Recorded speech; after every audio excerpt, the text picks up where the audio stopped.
Olha, eu queria, em primeiro lugar, começar aqui parabenizando os irmãos, porque realmente o evento é espetacular, como tudo que vocês fazem, e fiquei tão animado com a parte durante o dia, o que vai ocorrer durante o dia, e principalmente o que vai ocorrer durante a noite, com aqueles vinhos todos, que quase que eu estou adiando o meu voo.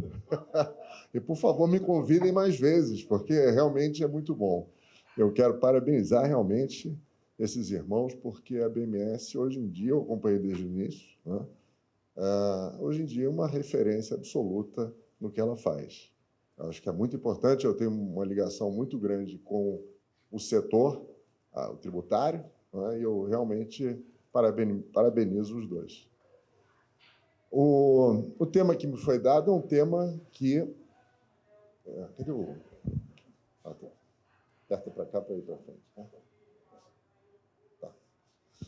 É um tema que é a aflição de todos nós. Nós vimos aí com o Walter, a questão orçamentária é sempre uma questão que nos deixa muito preocupados, e a principal receita do governo, do Estado, seja federal, estadual, municipal, sempre é a tributária, que causa muita preocupação em todos nós.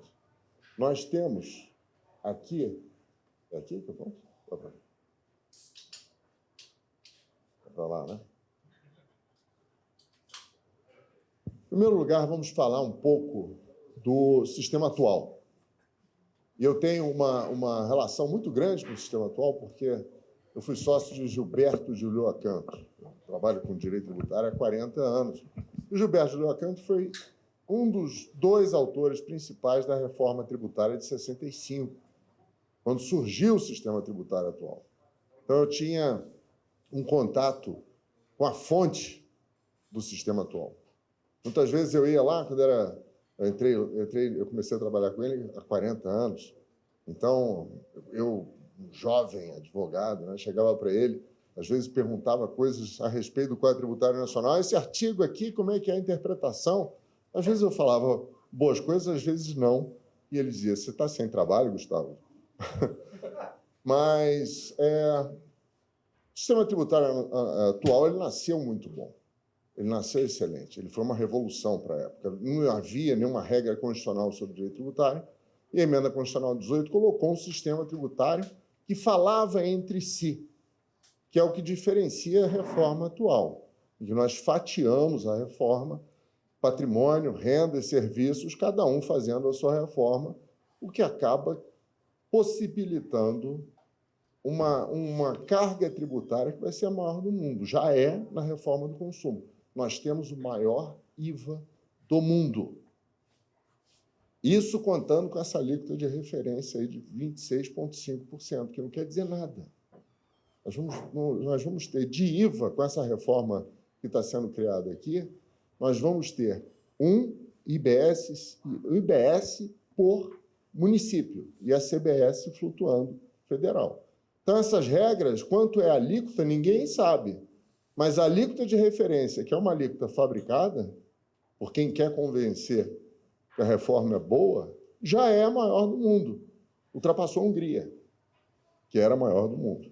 Então, nós temos um cenário desastroso. Mas, voltando ao Julio Acanto,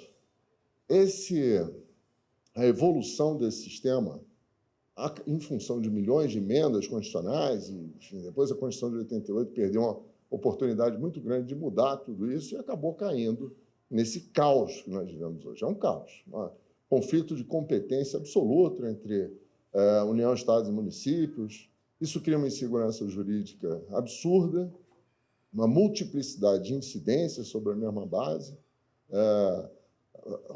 um contencioso tributário desastroso, mas vai continuar desastroso. Eu vou começando com as más notícias. Aliás, eu vou trazer uma coleção de más notícias para vocês aqui. É tudo programado, então, Valdir deu boa esperança. Não, mas Não, eu até acredito em algumas das boas esperanças que ele pôs aqui, exceto a tributária. Se tributária, preparem-se, porque vem o caos completo. Tá? Eu participei de vários debates, desde 19, quando surgiu a PEC 45. Para vocês terem uma ideia, em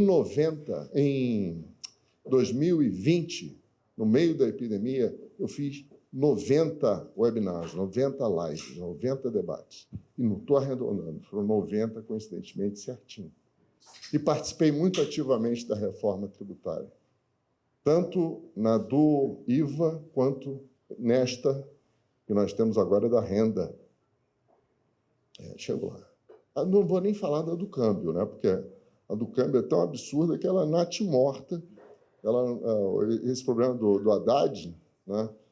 O Haddad teve 3 tiros que levou o Nicolas a taxar, teve uma que, fora aquelas duas que o Walter trouxe, dos apelidos que ele ganhou, né?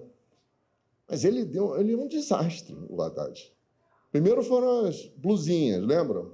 Os $50. Depois foi o Pix. O Pix até ele não estava errado. O Pix não era para ser tributado. Era um instrumento de fiscalização. Mas veio o Nicolas e derrubou o cara. E aí, para compensar isso, vem essa sugestão de tributação mínima de 10%, e vem também essa questão do IAF, agora, que é um desastre, mas também que está mal interpretado. Tecnicamente, o que o Congresso está querendo fazer não é possível ser feito. Revogar por decreto legislativo o decreto do governo federal. O governo federal tem poder discricionário, faz o que quiser com a alíquota do IAF. É um tributo instrumental, extrafiscalidade. Ele regula setores, e um deles é o mercado financeiro, e um instrumento para isso é o IAF, e o Congresso não pode se meter nisso. Mas, enfim, o que aconteceu com o sistema tributário atual? Ele acabou. É o único consenso que existe. Em todos os debates que eu participei, era sempre esse o consenso. Esse sistema não funciona mais. Ninguém defende, exceto meia dúzia, mas ninguém defende. É um consenso. Aí vem a reforma tributária, uma reforma espetacular do consumo, cheia de promessas. Vai acabar a instabilidade, vai ser uma legislação só, todos os incentivos fiscais vão ser extintos e vamos substituir 5 tributos por um só. PIS, COFINS, IPI, ICMS e ISS por um IBS, que é um IVA. E assim começou. Como é que acabou? Em primeiro lugar, o IVA foi transformado em IVA dual. Sempre se disse, olha, nós vamos ter o que 175 países têm, que é um IVA federal, um IVA só. Eu defendi isso. Tem vários artigos escritos dizendo, antes desse negócio começar, que nós tínhamos que ter um IVA. Porque o que o investidor conhece não é IPI, ICMS, ISS, PIS e COFINS. Não. Ele conhece IVA. Isso é que ele conhece. Não tinha que ser um IVA. Só que, politicamente, isso era inviável. Por quê? Por causa dos estados e municípios. E a federação, para onde é que vai? Vamos perder a competência? Não. E aí surgiu o IVA dual, que só existe em 2 países, Índia e Canadá. Índia e Canadá. E aí já mudou. A promessa inicial, que era um só, já passou a ser 2.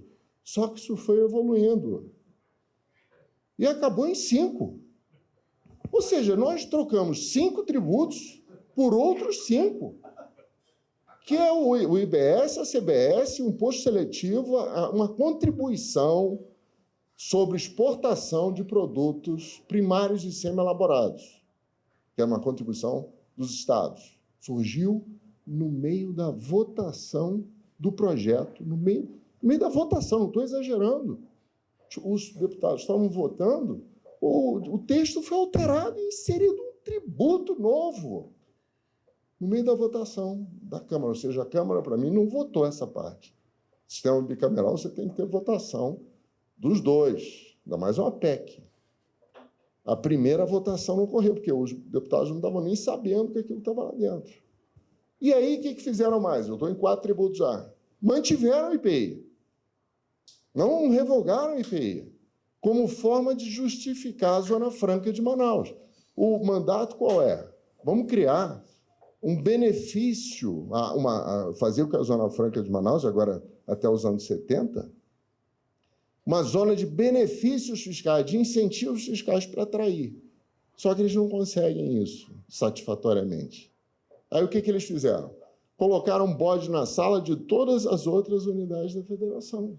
Então, todas as outras unidades da federação, exceto o Amazonas, Zona Franca de Manaus, todos os outros estados vão ter o IPI sobre os produtos que são também industrializados na Zona Franca de Manaus. Então, você não quer ter uma indústria localizada na Zona Franca de Manaus, você está industrializando esses produtos, vai para lá, senão você vai pagar IPI.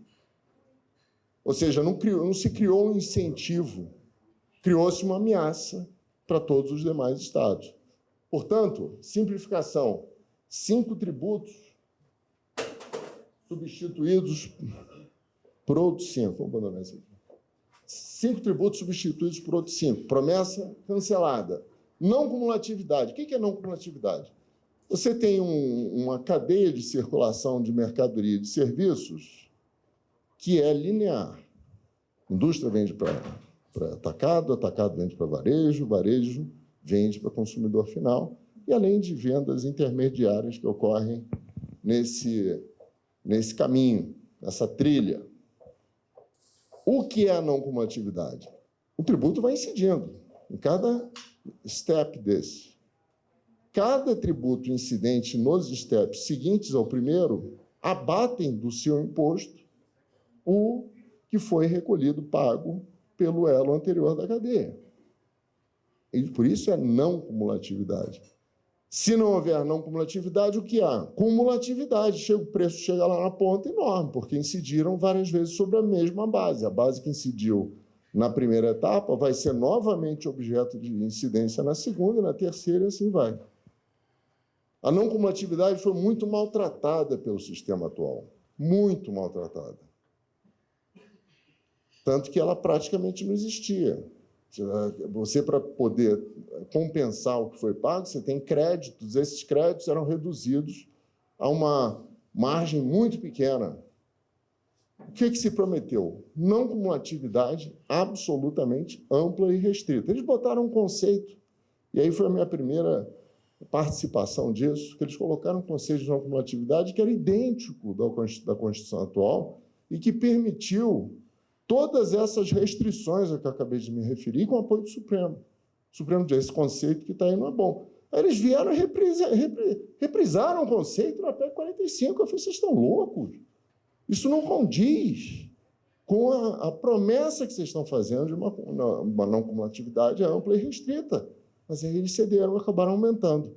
Aí colocaram lá, exceto bens de uso e consumo pessoal, que é um item que não era para macular o conceito de não cumulatividade na Constituição Federal. Isso aí abre mão por um contencioso. Aliás, eu vou dizer uma coisa para vocês. Eu estou falando aqui como cidadão, porque como advogado eu vou quadruplicar o meu escritório. Mas um dia a Folha me ligou e falou, vocês tributaristas são tão contra a reforma tributária, por quê? Porque vão ficar sem trabalho? Eu falei, você está louca, minha filha. Eu vou ter que salvar meus clientes. Vou ter que salvar meus clientes. Aí, quando eu vou ao Congresso, eu digo, eu estou com o chapéu de cidadão aqui. Quando acabar isso, eu vou botar o de advogado e vou tentar resolver os problemas no judiciário, né? Porque não vai ter chance. Então, esses bens de uso e consumo é um fato gerador de um contencioso gigantesco. Ele está lá, previsto. Mas não parou aí. Eles vieram e condicionaram a não cumulatividade, a possibilidade de creditamento ao pagamento pelo elo anterior da cadeia. Ou seja, imagine você, eu comprei do Beco. Você é Beco ou é Rubens? É Rubens? Eu comprei do Rubens. Aí eu tenho que me acreditar, porque senão a minha venda vai ficar acumulativa. Aí eu ligo para o Rubens e digo, vem cá, você pagou o tributo? Ele falou, paguei. Então você, por gentileza, me envia guia. E se vier um fiscal aqui, ele vai dizer, ele pagou, tá? Porque o seu crédito está condicionado ao pagamento, eu vou ter que mostrar para ele. Aí o Beco me responde, Não, eu paguei porque eu compensei com créditos que eu tinha. Então, Beto, desculpe, mas eu vou ter que mandar uma empresa de auditoria aí para ver se você fez isso corretamente. Porque, do contrário, eu não vou poder me acreditar. Agora, imagine uma empresa de departamento, um supermercado fazendo isso. Ou seja, isso anula. Aí, num debate com uma das artífices, que, aliás, foi a que fundamentou o IVA, eu sempre disse, eu convidei uma vez a Rita Della Féria para um congresso que eu organizei, a maior especialista de IVA no mundo. Ela introduziu o IVA em 8 países. É uma professora portuguesa que é professora da Universidade do Reino Unido. Ela disse, isso não existe em lugar nenhum do mundo. Em lugar nenhum do mundo existe esse condicionamento. E eu comecei a reproduzir isso como forma de argumentação. Aí veio essa professora do Canadá, que foi quem trouxe o IVA, é brasileira, mas mora no Canadá, dizendo, não, existe na Índia. E eu estou checando, parece que existe no México. Eu falo, então eu estou convencido. Porque são 174 países, só 2 adotam isso, a gente vai adotar também?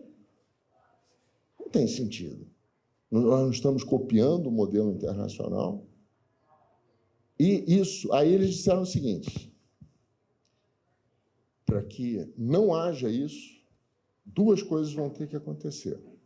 Ou a possibilidade do adquirente pagar o imposto que é devido pelo elo anterior, eu não consigo imaginar quem seria a pessoa que conseguiria chegar a essa conclusão.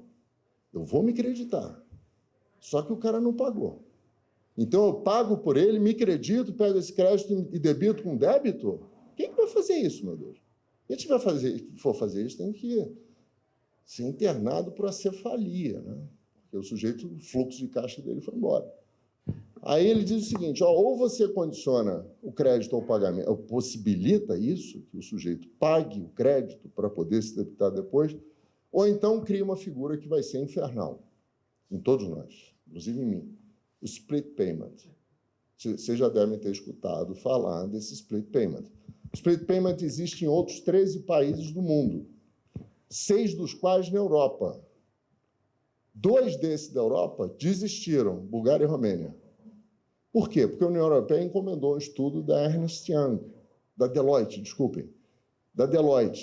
perguntando do custo-benefício desse split payment. A resposta foi um sonoro não façam isso. Por quê? Por vários motivos. Custo operacional, tanto para o público quanto para o privado. O público, a instalação disso vai ser feita com alguns bilhões. E para nós também, que nós vamos ter que controlar isso. O que é o split payment, em primeiro lugar? Esqueci de explicar. O split payment é o seguinte, quando eu faço o pagamento ao Rubens, naquela operação que a gente fez lá, há um split do payment.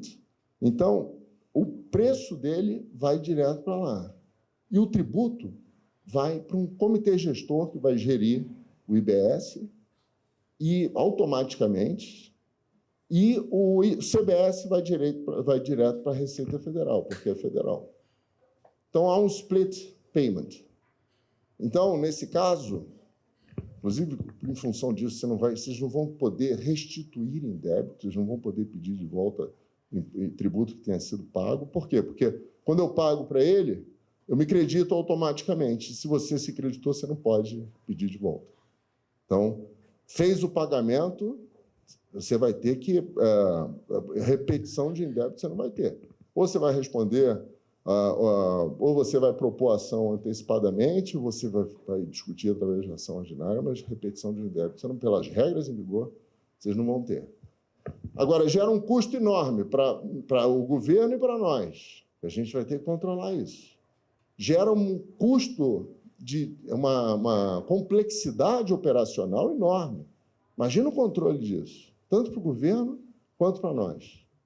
E o pior, gera um fluxo de caixa destruído. Imaginem aqueles, e são muitos, aqueles que vendem à vista o que compram a prazo. Eu compro a prazo, vou pagar no tempo. o crédito só surge com o efetivo pagamento no split payment. Então, eu só vou me creditar no futuro. Mas, como eu vendo à vista, o meu débito é imediato. Então, eu retiro do bolso para pagar o débito que surgiu agora e o crédito que poderia ser compensado com isso vem só lá na frente. O fluxo de caixa se deteriora completamente. Por isso é que ele só existe em 13 países. E ele está, agora criaram um monte de split payments lá, modelos e tal, que vão ser simples, porque imagina um supermercado fazendo isso. Então, vão criar uma alíquota média lá que atinge. Mas é um caos. Isso vai ser, preparem-se para isso. Comecem a estudar isso desde já, isso vai existir. Legislação única, que era uma promessa deles. Legislação é única de fato. Mas o que fizeram? Antes você tinha 27 unidades da federação, 27 estados, cada um com a sua legislação de CMS. E os municípios, são 1.000 e poucos municípios que têm efetivamente ISS, o resto não. O resto vive de participação. Então, se você somar isso tudo, são milhares de leis, né? Mas são todas praticamente iguais, porque elas têm que seguir uma lei complementar, central. Variam aqui, variam ali. Mas é verdade. Eu prefiro lidar com um ordenamento só. O que aconteceu?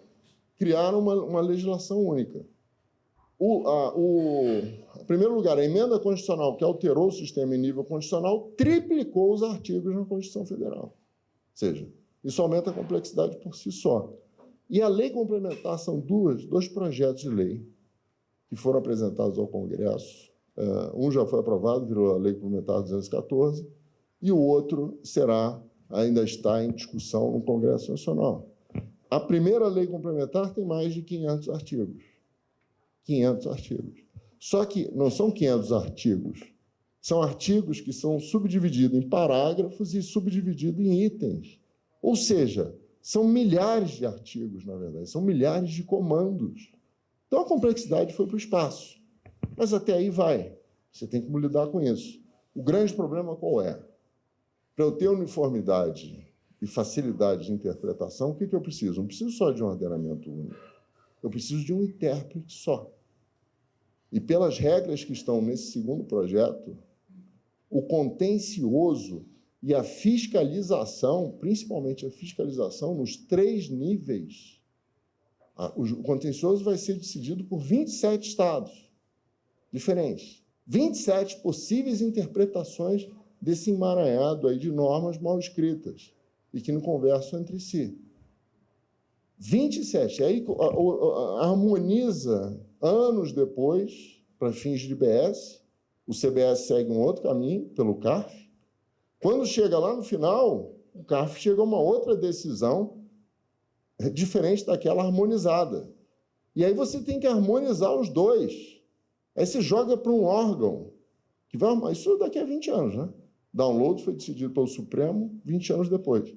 Chega lá em cima, aí decidem, harmonizado assim, com efeito vinculante e sem a participação dos contribuintes. Porque todo tribunal administrativo ele é paritário. O que significa isso? Você tem representação tanto do fisco quanto do contribuinte. Nesse órgão, não. Ou seja, é um convite a que todos vocês decidam ir direto para o judiciário, o que é ruim para todo mundo, é um perde-perde. Então, essa complexidade foi para o espaço também. Desoneração de exportações. Essa é uma regra geral. Agora, quando se tratou do seletivo, incidente sobre minérios, eles interpretaram muito mal um dispositivo que dizia lá que a tributação dos minérios será realizada independentemente do destino. O destino é o seguinte, olha, você tira um césium, para pegar logo mais, você destina ele para A, B ou C, ou então para um aparelho de tomografia. Aí vem um contribuinte e diz, não, para esse aparelho aqui eu estou criando um aparelho que é bom para a saúde, porque o imposto seletivo ele só incide sobre externalidades negativas à saúde e ao meio ambiente. Então, eu estou destinando aqui a algo que é bom para a saúde. Tá?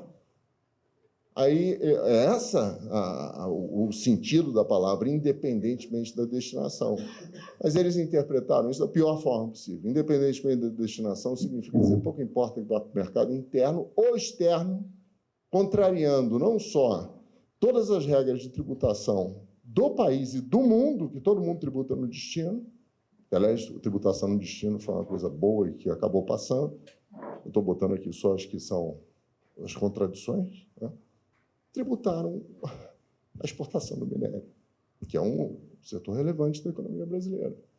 Nós temos aqui a promessa da neutralidade, que não haveria aumento de carga tributária. O setor de serviços vai receber uma oneração excessiva, que não dá para comparar com o resto. Neutralidade, não tem nada de neutralidade. Setor de serviços que se prepare, porque vai ter um aumento de carga tributária forte. Cashback, que isso veio porque a alíquota era única antes, e a gente pleiteava muito. Você tem que ter alíquotas que sejam diferenciadas, porque você fere a isonomia não só tratando desigualmente duas pessoas que são iguais, você também fere a isonomia tratando igualmente pessoas que são desiguais. Então, você tem que ter alíquotas diferentes para você atender às características de cada setor, óbvio. E eles queriam alíquota única. E a contrapartida, porque se você torna com alíquota única, você torna o tributo regressivo, não é? Você tem uma tributação percentual da renda de quem ganha menos do que ele paga de tributo é muito maior do que quem tem renda maior. Então, isso é que é a regressividade, né? Então, a alíquota única é regressiva. Aí eles diziam, não, tudo bem. Porque nem cesta básica inicialmente haveria. Nem cesta básica. Aí eles disseram o seguinte, vamos criar o cashback. Aliás, essas palavras em inglês são interessantes. Elas estão na Constituição, inclusive. Cashback, split payment. Bom, voltando ao... O cashback, o que é? Famílias de baixa renda vão receber o que pagaram de tributo de volta. Essa é a promessa. Quando foi 100%. Pagou IBS, pagou CBS, pagou X, vamos devolver X de IBS, Y de... O que acabou virando? Já está regulado isso. 20% de devolução. A regra é essa. Você tem 100% de devolução só para o CBS, o tributo federal, que vai incidir sobre determinar luz, gás, uma meia dúzia de aquisições que vão ser feitas pela família de baixa renda. O resto é 20%. Entendeu? Isso é politiqueiro. Cashback vira um segundo salário de família, que é utilizado para fins políticos. O seletivo arrecadatório. Seletivo, como eu disse há pouco, ele existe para evitar externalidades negativas no que diz respeito à saúde e ao meio ambiente. É para isso que ele serve, só para isso. Ele é um instrumento regulatório, tal como o IOF, ele visa evitar a utilização, a aquisição e uso de determinados produtos que têm essa finalidade. Em primeiro lugar, primeiro equívoco aqui, os produtos que são elegíveis, ou que foram eleitos, melhor dizendo, como atendendo a essa necessidade, porque criadores de uma externalidade negativa em relação à saúde e meio ambiente, e saíram da cabeça dos parlamentares. Isso aí devia ter sido objeto de uma consulta à Anvisa e uma consulta ao IBAMA. Eles é que vão dizer o que é. Agora, não. Eles foram colocados ali. Aí a gente tem coisas muito engraçadas que decorreram disso. Vocês sabem que atualmente a gente tem a cesta básica. Aquele negócio de alíquota única foi para o espaço, graças a Deus. Mas nós temos a cesta básica, que são produtos que são a subsistência mínima do ser humano. Então, eles tributam aquilo com uma alíquota zero. E nós temos os produtos sujeitos ao seletivo. O que nós vemos no quadro atual? Nós vemos que bebidas açucaradas estão nos seletivos. Coca-Cola, refrigerantes. E o açúcar que é o que envenena a bebida a ponto de se tornar um tributo seletivo, sujeito ao tributo seletivo, está na cesta básica com alíquota zero. O produto que contamina uma bebida a ponto dela virar um bem sujeito ao imposto seletivo, ele está sujeito à alíquota zero na cesta básica e a gente, na verdade, incentiva a população de renda inferior a consumir esse bem.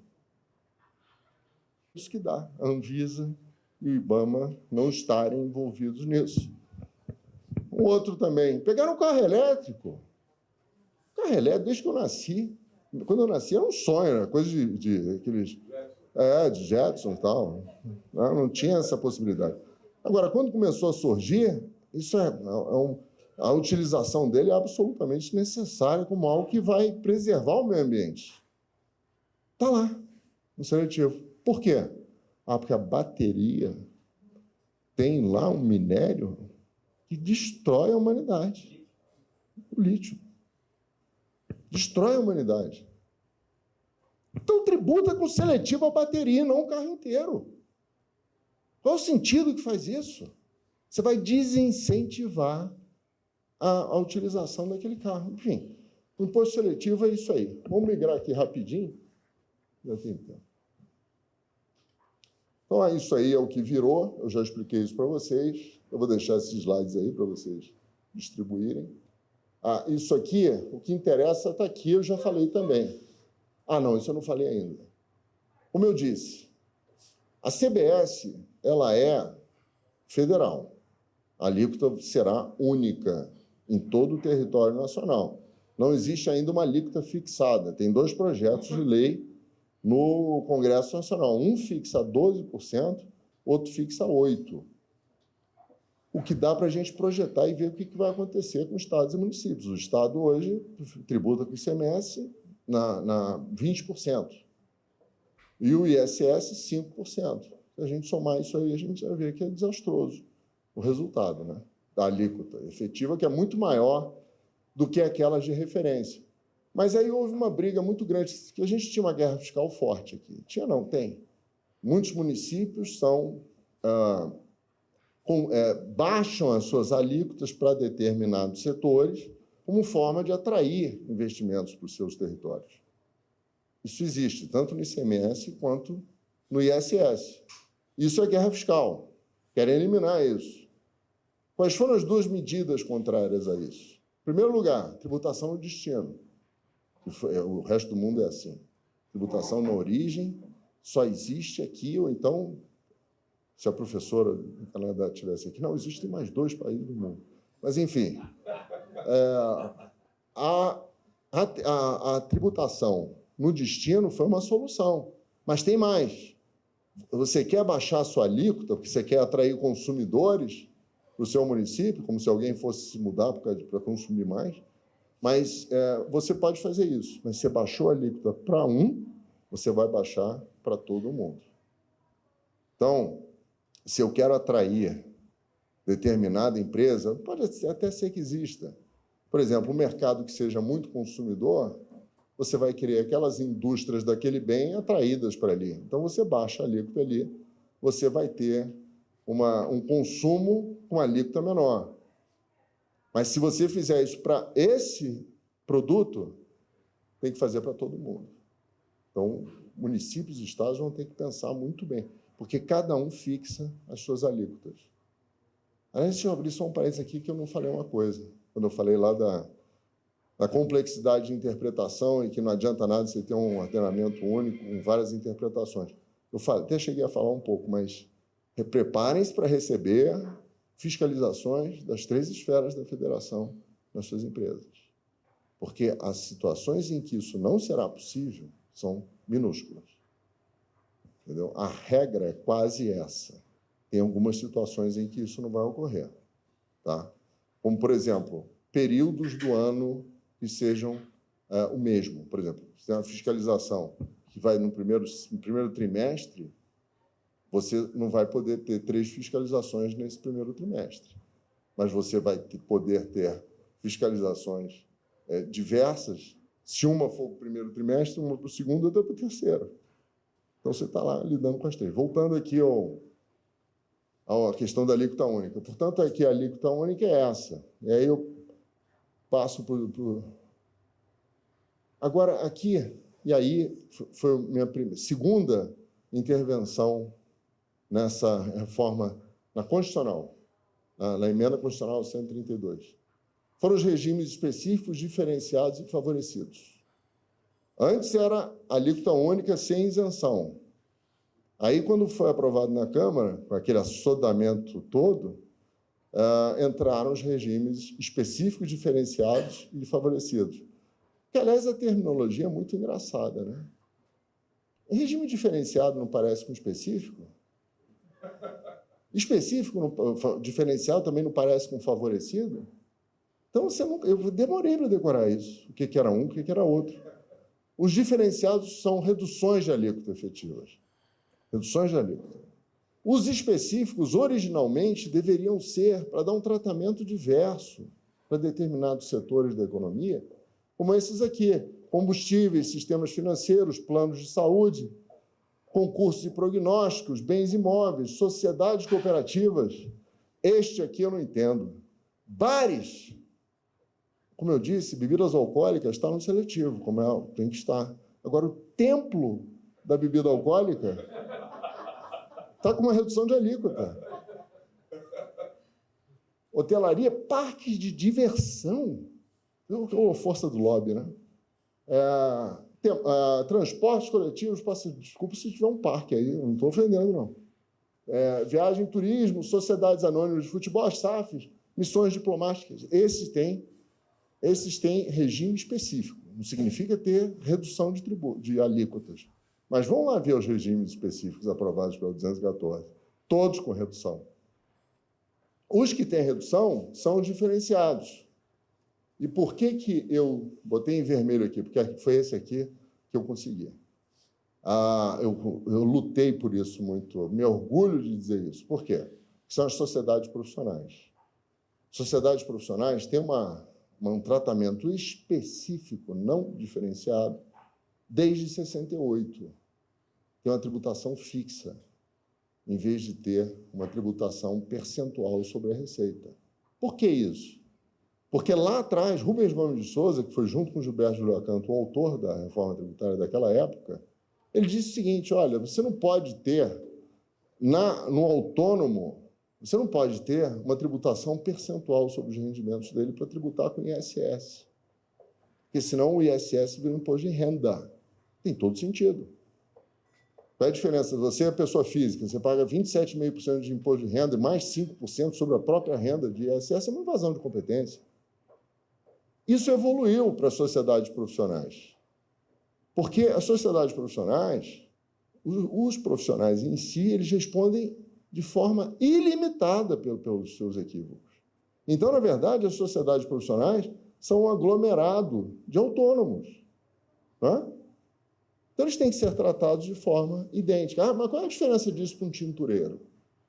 É porque se eu não levar minha roupa no tintureiro e ele estragar minha roupa, eu vou poder propor uma ação de indenização contra a tinturaria e não contra o tintureiro. A responsabilidade dele é limitada, da PJ, não. Agora, se for um escritório de advocacia, não. Se for um escritório de médicos, não. Arquitetos, engenheiros e todas as demais profissões liberais. E aí, quando estava com aquele negócio de alíquota única, nós não falávamos nada.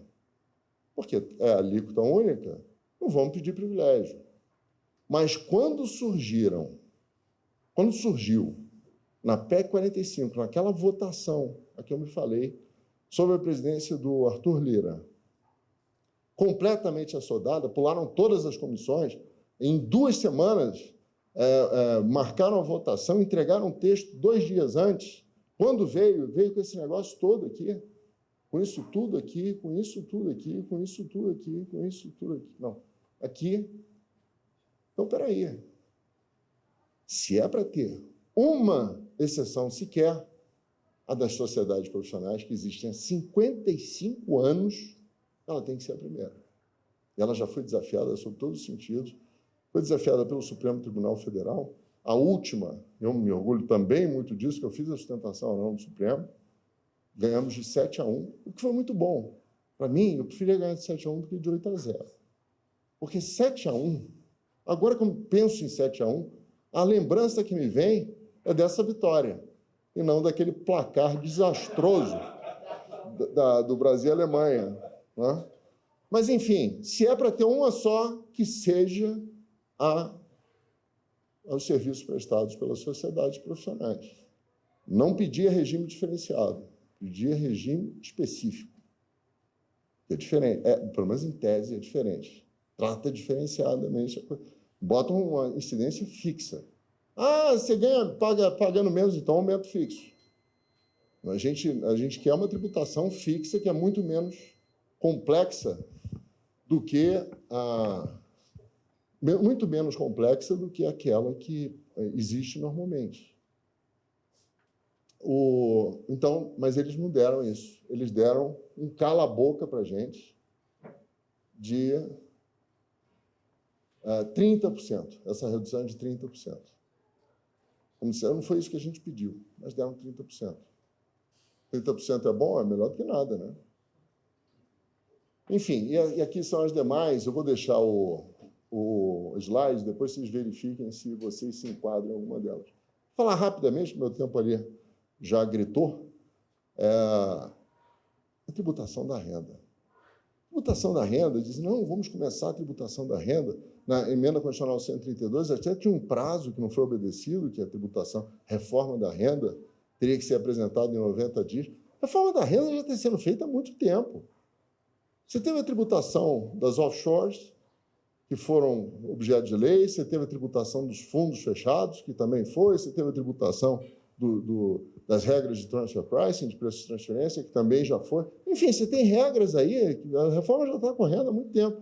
E aí surgiu essa, que era que cria todas essas regras loucas aqui, eles aumentam em 5%, e aqui eu chamo essa reforma de Robin Hoodiana, porque a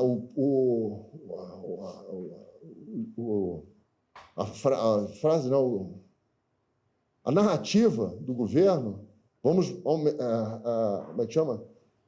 Vamos botar em 5 mil a faixa de isenção, aumentar para 5 mil, e aí todo mundo gosta, inclusive eu.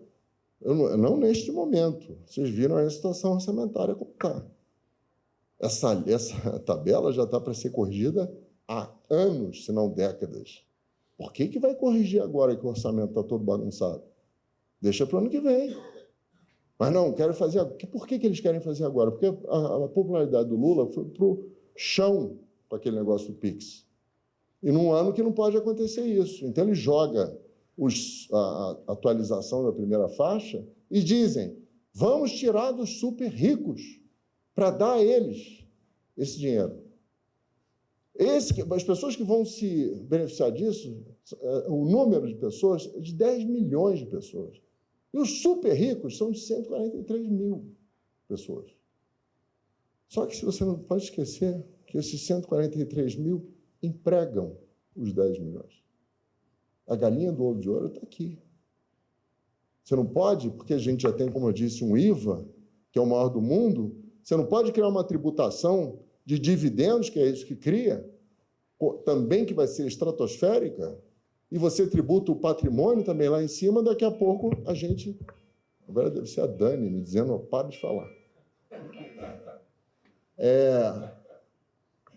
Agora a tributação vai para o espaço. Você vai ganhar 100, vai ter que pagar 120, desculpa. Entendeu? Aí não, mas dizem... E eu fui ao Congresso Nacional na semana passada, depois eu tive uma reunião com o Arthur Lira sobre esse projeto, e aí, gente, eu já fui várias vezes fazer nas audiências públicas, fazer como expert witness, né, fazer a exposição do que eu acho a respeito do que está ocorrendo. Eu fui quase massacrado pela primeira vez por os Walking Deads petistas que estavam lá. No painel, eu era o único contrário a esse projeto. Tinham 3 absolutamente favoráveis. Mas eu conseguia convencer quem eu tinha que convencer, foi o próprio Arthur Lira. ele prestou uma atenção inacreditável no que eu disse. Me fez 4 perguntas que mostraram bem como ele vê esse projeto. Ele é contrário. Ele está buscando outra forma de compensação. Porque a tributação de dividendos, que é o que acaba acontecendo aqui, com essa complexidade aqui que existe, é um negócio absolutamente complexo, eu não vou ter tempo de mostrar, mas que é uma compensação para a queda de arrecadação que vai haver com a correção da primeira faixa. Ora, o Walter mostrou aqui como é que tem que ser feito isso. Tem que ter corte de custos do Estado, tem que diminuir o Estado para compensar a queda da arrecadação. E não aumentar mais ainda a tributação. Mas o Lira me fez 4 perguntas na comissão, está no YouTube, se vocês quiserem ver, vocês vão ver também um massacre que foi feito à minha pessoa, em que ele fez 4 perguntas que mostrou que ele não está querendo. Depois isso foi confirmado na reunião. Ele quer outra forma de compensação que não seja essa. Está buscando. Mas aí eu falei esse negócio dos super ricos, né? Falei, não, tudo bem. Quem ganha 50 mil reais está numa posição absolutamente privilegiada em relação ao resto do país. Isso é inegável. Agora, chamar de super rico, isso são 10 mil dólares. Quem é super rico com 10 mil dólares em qualquer parte desse mundo? Super rico é Elon Musk, é Bill Gates. Ou então, vamos ser mais modestos, os super ricos são aqueles que ganham efetivamente milhões. Quem ganha 10 mil dólares é a classe média. Entendeu? Aí, meu amigo, veio o Lindeberg Faria, nossa, pediu até desculpa depois, mas eu contra-ataquei. Mas, enfim, aí, só para acabar mesmo, só para não ficar sem... Cadê? Tá aqui. A inadequação do momento, já falei, os dividendos, eles são tributados em 3 possíveis formas, não tem mais como ser. Porque o que é o dividendo? Ele é fruto de um lucro que nasce na empresa. Vai e acaba na mão do acionista. Ou você tributa tudo na pessoa jurídica, como é o que nós fazemos hoje, ou você tributa tudo na pessoa física, que é o chamado partnership, que normalmente é feito com sociedade de pessoas, ou então você tributa nos dois. Nós adotamos, por 70 anos, a tributação bifásica. Deu tanto problema aqui, ó, estímulos de investimento, complexidade, distribuição disfarçada de lucros, lock-in effect, que é você prender o lucro na empresa, os lucros acumulados são tributados, do jeito que estão fazendo uma revogação indireta dos benefícios fiscais da empresa, você transfere para o acionista o que a empresa tem uma alíquota efetiva, pena que eu não vou ter tempo para tratar disso tudo. E é um estímulo à informalidade. Quando foi revogado lá em 90, esse imposto de renda dual, ou bifásico, todos esses problemas acabaram, inclusive informalidade. Você teve uma criação lembra? Uma criação de pessoas jurídicas que vieram para a formalidade. Era gente que estava na informalidade. E que, com isso, acabou. Estamos 30 anos. Mas nós temos, apesar de 30 anos, qualquer um cura o luto. Qualquer um cura qualquer luto com 30 anos, exceto esses amantes da tributação bifásica dos dividendos. Porque eles, por 30 anos, tentam reimplementar isso. Tentaram com 2337. E aí, novamente, nós atuamos. Juntamos 207 instituições representativas de todos os setores da economia em todos os cantos do país. Nós íamos para os senadores, que isso foi no Senado, fomos para o Rodrigo Pacheco, eu abria esse computador aqui, botava um mosaico de representantes de todas aquelas empresas, assim, olha, esse pessoal aqui não quer essa tributação. Fomos para o Ângelo Coronel, o senador Ângelo Coronel, da Bahia, que era relator desse projeto. Entregamos 4 manifestos a ele. Um deles, eu participei de um quarto de hospital, vestido de terno e gravata até aqui. Não sei se vocês viram essa foto. E daqui para cá eu tinha meia de compressão, e lá entregando, na Fiesp, entregando virtualmente isso. E ele disse, vou arquivar esse projeto. Arquivou. mas esse pessoal não pensa. Bom, gente, eu vou parar aqui.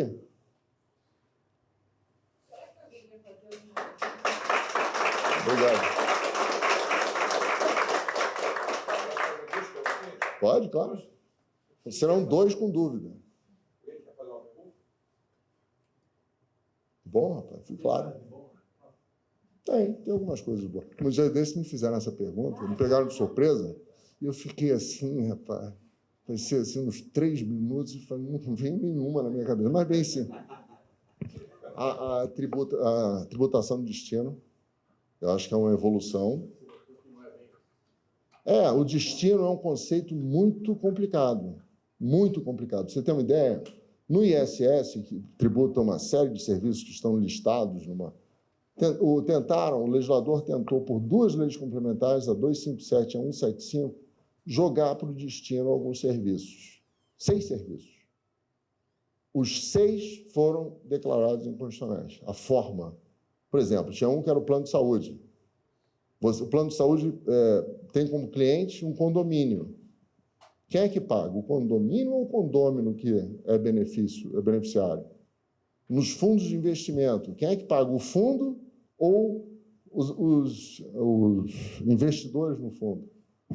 E aí declarou essa lei complementar, em vez de dirimir conflitos de competência, que é a função da lei complementar, ela está criando conflitos de competência.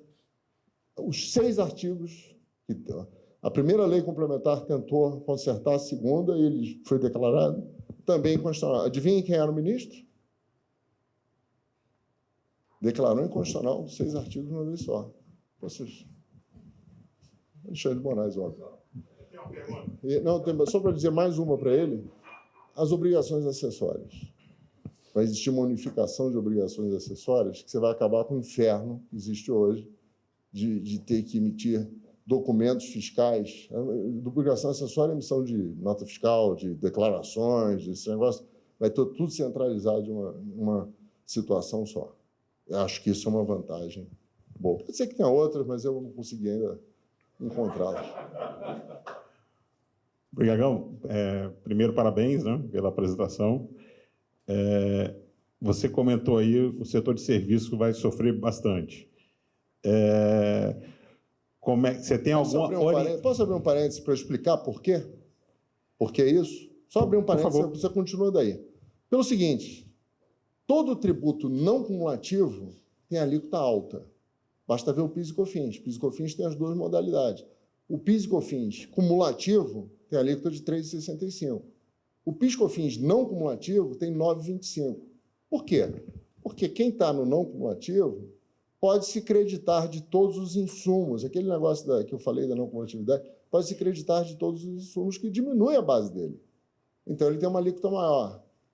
O cumulativo não tem insumo. Alguns serviços, você conta nos dedos, até tem insumo. Quais são os seus insumos? É um computador, tá, né? Isso é mínimo perto da receita que é produzida. Então, a alíquota dos serviços deveria ser baixa. Só que ele vai ficar no pior dos mundos. Com uma alíquota enorme, sem crédito. Pode completar. Então, tem alguma orientação para o setor? Ainda está tempo de alguma coisa? E chorar. Chora. Se quiser, liga para mim, a gente chora junto. Não, no final vai repassar, né? Não, você tem que fazer, eu estou brincando, você tem planejamentos fiscais que você pode fazer. Eu acabei de dar uma palestra no setor de franquias que a gente pode fazer planejamentos fiscais, toda a iniciativa feita dentro da lei, sem ter, mas é simplesmente a forma de você pegar a lei e aplicá-la de forma que seja com a carga tributária menor. É a única situação que você pode fazer, porque a lei em si, ela não quis mexer conosco, ela quis sobreonerar. Então, a gente tem que lutar isso com um planejamento fiscal lícito. Na regulamentação, sem chance também. A regulamentação não pode fazer nada, a gente já tem direito posto. A gente tem a lei complementar, que foi aprovada no Congresso. Ou você muda a lei complementar, ou muda a emenda constitucional, muda a Constituição Federal por emenda constitucional, que tem um quórum que é dificílimo, ou então faz planejamentos fiscais, ou então procura ver as ilegalidades que existem aí e ingressa em juízo para brigar. Não tem outro jeito.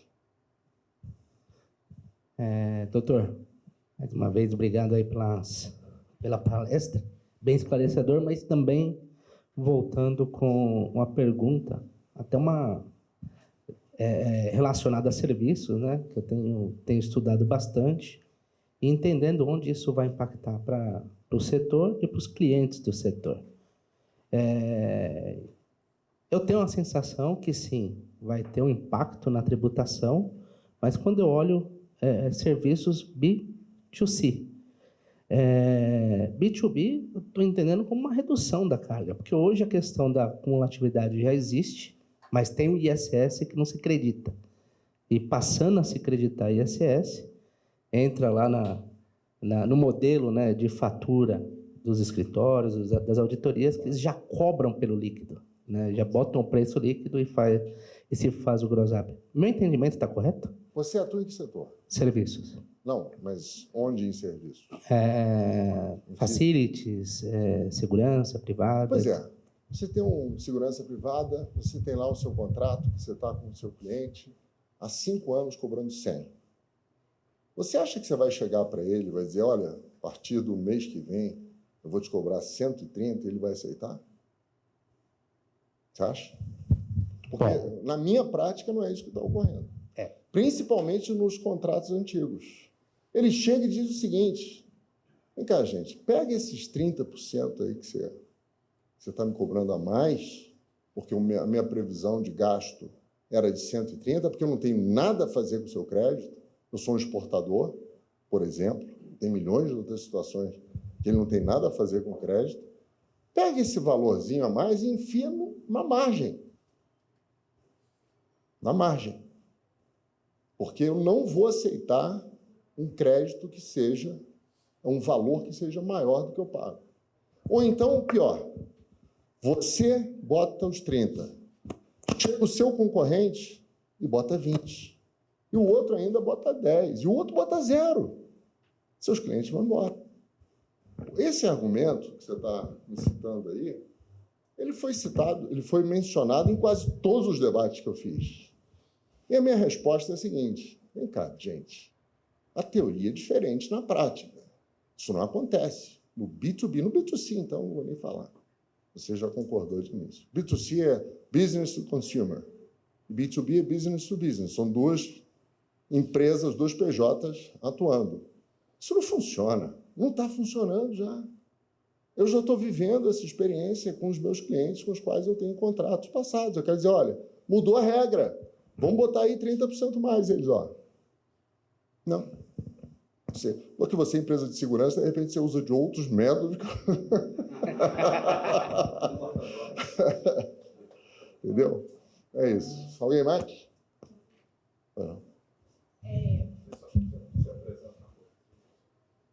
Me apresentar? Oi, meu nome é Marcela de Paiva, sou conselheira da Gol Linhas Aéreas.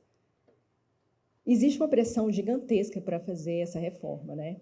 E quando existe pressão, as coisas são feitas a qualquer preço. Você consegue enxergar alguma possibilidade, alguma viabilidade disso acontecer de fato, ou ter um plano B, ou remendas? Você está falando de qual reforma? Da renda ou do... Da tributária como um todo.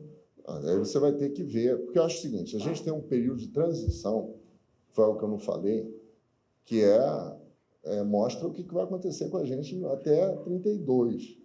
Nós vamos ter de 27 a 30, 26 vai ser um teste. De 27 a 32, nós vamos conviver com os dois caos ao mesmo tempo. Nós vamos ter o caos atual e o novo, porque é um período de transição. Depois, isso no CBS. Depois, no IBS, vai ser de 29 a 32, em que os tributos indiretos vão caindo e o IBS vai subindo. Chega em 32, mudou de 33 em diante, você passa a ter IBS e CBS. Só que você vai conviver com o sistema atual por muito tempo, porque todo o seu contencioso que foi gerado até 32, como aqui você demora 8 anos para decidir administrativamente, mais 8 para decidir judicialmente, você vai ter uns 16 anos a mais aí discutindo o sistema atual. Agora, o que pode ser feito? Em relação à tributação do consumo, você tem o PL 108. Esses dois PLs, 68 e 108, o 68 que originou a Lei Complementar 214, e o 108 que ainda está tramitando, o 108 trata de questões que são administrativas, o comitê gestor, como é que é a estrutura do comitê gestor, como é que vai ser o contencioso. Nós, advogados, estamos brigando muito com isso, porque os demais contribuintes não têm condição de brigar, porque eles nem sabem o que acontece no contencioso. A gente está querendo facilitar, criar um órgão único que julgue judicial e administrativamente todas as questões tributárias, entendeu? Que não seja, porque hoje em dia você vai discutir CBS na Justiça Federal e IBS nos 27 tribunais de justiça estaduais. É um absurdo. Isso aqui, existe ainda a possibilidade de mudança, mas não diz respeito ao que interessa a vocês. Portanto, na reforma do consumo, só contra a PEC ou com uma outra lei complementar. Na tributação da renda, que cria um sistema caótico, e que, principalmente para investidor estrangeiro, todos os investimentos que foram feitos no país pressupõem uma alíquota zero nos dividendos.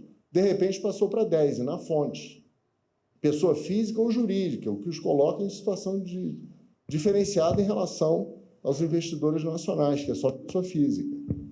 Aí você faz um cálculo lá, que você pega a alíquota efetiva da empresa, os valores que são retidos na fonte, depois você soma um com o outro, compara com 34%, é um negócio que é louco. Aí se você tiver menos de 34%, você tem que pagar o resto. Se você tiver mais de 34%, você tem um crédito. Rubens, eu pergunto a você. Você é um investidor estrangeiro. O que você vai fazer com esse crédito? Você mora em Nova York, você ganhou um crédito no Brasil tributário. O que você vai fazer com isso? Não pode ceder para ninguém, não. Pô, que crédito é esse? Aí você vai dizer, não, mas eu vou compensar porque eu tenho um tratado com o meu país que permite a compensação. Em meu lugar, esses créditos são cerceados de milhões de formas nos estados de destino, como nós fazemos quando acontece o oposto. Em segundo lugar, que alguns não têm tratado, Estados Unidos e Reino Unido, só para citar dois que são, de alguma forma, importantes, né? Não tem tratado, mas mesmo que tivesse, esse crédito, você acha que o estado de destino vai aceitar quando ele souber que a legislação brasileira concede a ele esse crédito que ele não tem o que fazer? Vai dizer, não, meu filho, você não vai enriquecer ilicitamente, não, porque se eu te der esse crédito, você ganha 2 vezes. Então, quer dizer, tem milhões, como essa, tem várias outras anomalias, entendeu? Que isso pode ser mudado. Isso pode ser mudado. Por quê? Porque está lá no Congresso. Vá lá, enfrente os Walking Dead todos, tente convencê-los de que aquilo está errado. Só tinha um deputado de oposição. E depois, para pegar meu e-mail, eu queria falar contigo para pegar umas emendas. Aí eu falei, pô, você estava aqui, cara.